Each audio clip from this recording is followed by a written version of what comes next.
Good morning, students. Today we are going to start a new and interesting lesson. In the smaller classes, you have studied about living things and non-living things. Nature consists of both living and non-living things. And we all know the difference between them. Students, can you tell me the major difference between living and non-living things?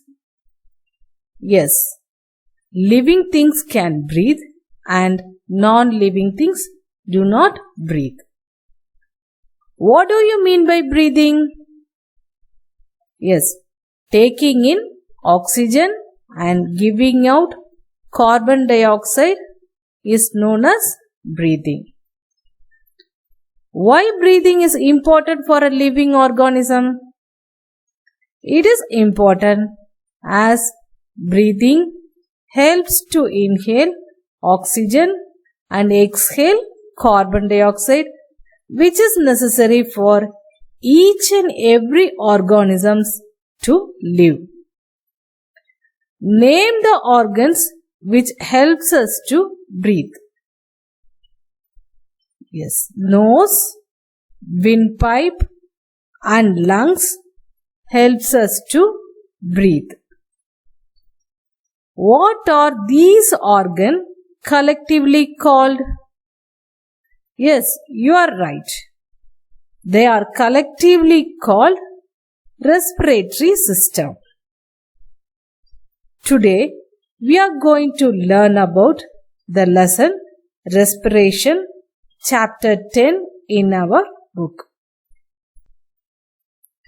In this chapter, we will learn about respiration, its types, organs involved in carrying out respiration, and also how respiration takes place in plants.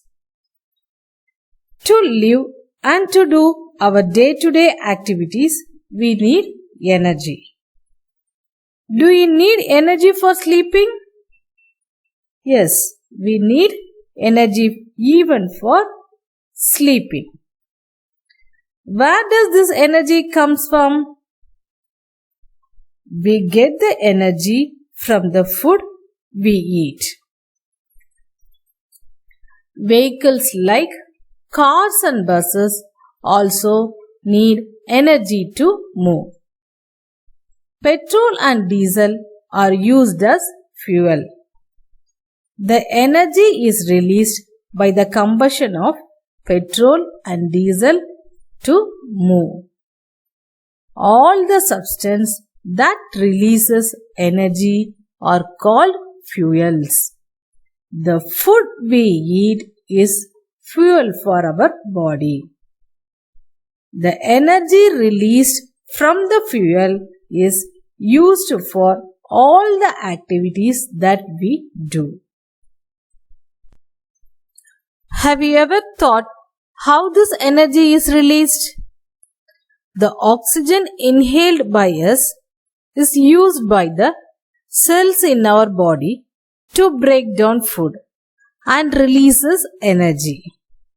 This process of using oxygen to break down food to release energy, carbon dioxide and water is known as respiration.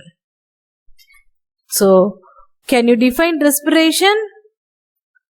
Respiration is a process of using oxygen to break down food to release energy, carbon dioxide and water.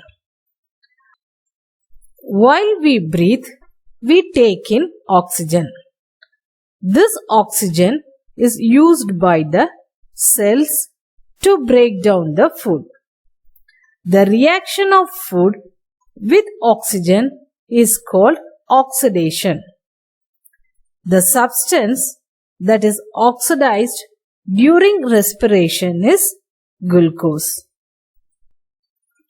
Formula for glucose is C6H12O6. When glucose reacts with oxygen, it produces energy. carbon dioxide and water is produced as byproducts.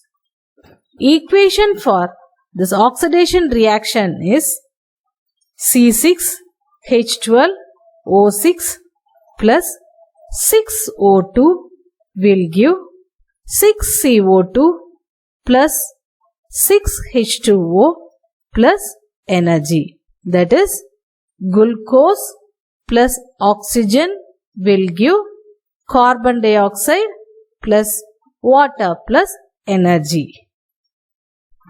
The resultant energy produced is used by our body for all the day-to-day activities, and the byproduct carbon dioxide is exhaled out and excess water is excreted out. Respiration consists of two processes.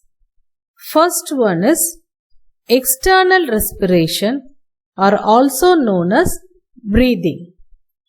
This process involves exchange of gases, that is, oxygen and carbon dioxide. Oxygen is taken in and carbon dioxide is sent out. Specific organs, tissues, cells are used for breathing. Next one is internal or cellular respiration. This respiration involves release of energy in the cells. Carbon dioxide and water are waste products produced during this process. Cellular respiration takes place in all living cells throughout the body. So, breathing process or external respiration provides oxygen for the cells to carry out cellular respiration. Can you now say the difference between respiration and breathing? Respiration releases energy at the end. There is no release of energy in the process of breathing. Respiration is an intracellular process. That is, it takes place inside the cell. Breathing is an extracellular process. It takes place between the organisms and its environment. Respiration is a biochemical process involving the breakdown of food. Breathing is a physical process involving inhalation and exhalation. Today's science fact. Do you know whales use lungs to breathe? Whales and dolphins are mammals. They breathe through lungs as we do. They cannot breathe underwater like fish, as they do not have gills. They breathe through nostrils called blowholes, located right on the top of their head. They swim up to the surface of water to breathe through the blowhole. They can sometimes hold their breath underwater for over an hour. Whales blow off the water on the top of the blowhole before it inhales the air. So, in this video, we learnt about respiration and the two processes involved in respiration, that is, external respiration or breathing and internal respiration or cellular respiration. Thank you.